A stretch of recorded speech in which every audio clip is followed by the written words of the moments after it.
everyone in the Mudlarks community. I'm super excited to be cooking with you guys again today when we'll be making Welsh Rarebit. So hopefully if you're joining me today, you have all of your ingredients weighed out, measured and ready to go, and also the equipment from the equipment list. So let's make a start. So the first thing we need to do, if you haven't already, is we need to grate our cheddar cheese, okay? We're using quite a lot of cheese today because we are making 4 slices of Welsh Rarebit. And cheese is really the main ingredient. So when we're using our grater, we must be really careful because graters are like knives and they're very sharp and they can cut our hands. So if you've got a box grater like mine, you hold it very firmly with one hand before stroking the cheese down the side of the grater, okay? Keeping your fingers well away as you use it. So just keep going until you have grated all of your cheese, and then join me back here and we can do the next part of the recipe together. So hopefully by now you have grated all of your cheddar cheese, and we're just going to pop all of that cheese straight into a saucepan, okay, like so.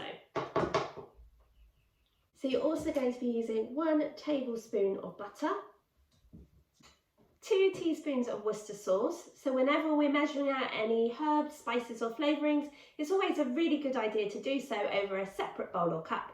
And that way, if we add too much, we're not ruining the rest of our ingredients, okay? So we're just going to measure out 2 teaspoons. So that's 1.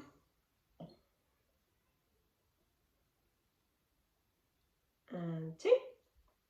We're using a level teaspoon of mustard. So level is where you can use the side of your tin to level it off, okay? It basically means not a heaped teaspoon like this, but a level teaspoon, so it's quite flat on top. We're going to use 2 teaspoons of plain flour and a pinch of pepper. Now, you need to go and ask your grown-up to pop your saucepan onto a low heat on the hob, and your grown-up's going to help you with this job because your grown-up will need to stir the mixture throughout. You're going to add some of the milk, but a little bit at a time. You might not need to use all of the milk. Basically, the milk is just to loosen the mixture a little bit, okay? But we don't want the mixture to be too wet. So add it a tablespoon at a time, stir it between each addition and see, because you might not need to use it all. So what you're aiming for is your ingredients to turn into a thick paste, okay, and for all the cheese and the butter to completely melt.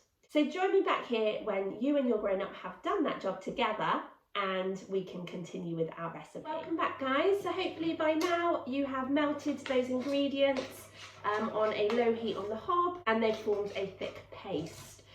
So now what you need to do is you need to add in your teaspoon of chopped chives. So if you haven't already chopped them, you need to make sure that they're washed first, okay? And then just the easiest way really to do it is to use scissors and then just chop them into small pieces, and we're using a teaspoon, okay? Like so.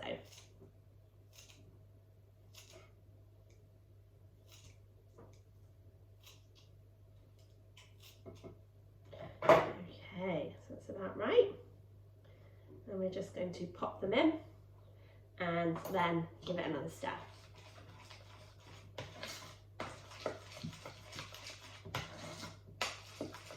Leave this mixture to cool a little while we toast one side of our bread. So you need to go and ask your grown-up to pop 4 slices of bread under the grill, okay, because we're just toasting one side.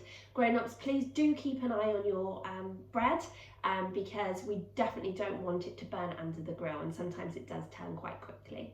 So join me back here once you've toasted your 4 slices of bread, and we can do the next part of the recipe together. Right, guys, so hopefully by now you have toasted one side of your bread, or your grown-ups have done that job. So now what you need to do is you need to turn your bread so that it's untoasted side up, and you're just going to give your mixture a good stir again, just to kind of loosen it up before popping some of it onto your bread, okay? And it's nice and stringy, the cheese looks amazing.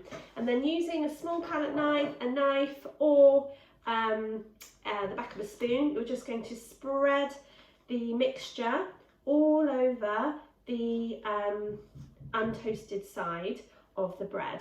Make sure you go right to the edges as well, okay, like so. And then do exactly the same until you have used up all of the mixture, okay? And where it's kind of cooled down a little bit, it's gone into an even thicker paste, that's fine, okay? So we're going to go right to the edges, like so.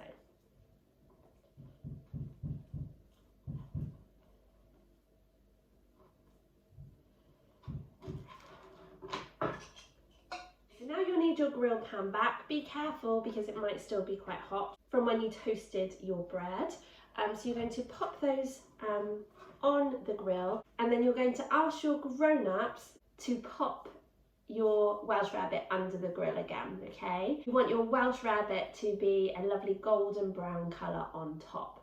But grown-ups, please do keep an eye on your Welsh Rarebit because we don't want it to burn, okay? So join me back here once you've finished cooking your Welsh Rarebit and we can have a look at them together. Welcome back, everyone. So hopefully by now you have, with your grown-ups' help, grilled your Welsh Rarebit, and it's a lovely golden brown colour.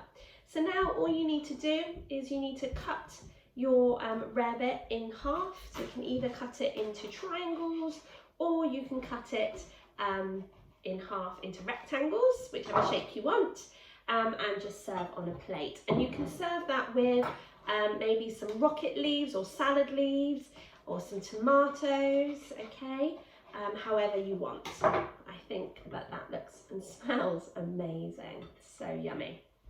Kind of like a really posh cheese on toast. And grown-ups, if you wanted to try this for yourselves and have a more adult taste to your Welsh Rarebit, you could always use beer instead of milk. Okay, Mudlarks, so there we have our Welsh Rarebit, and I'm sure you'll agree it looks absolutely amazing. So I really hope you enjoyed cooking along with me today, but more importantly, I hope you enjoy eating your Welsh Rarebit and sharing it with your family. I really look forward to cooking with you guys again soon, and I hope you all have a wonderful week. Take care, Mudlarks. Bye.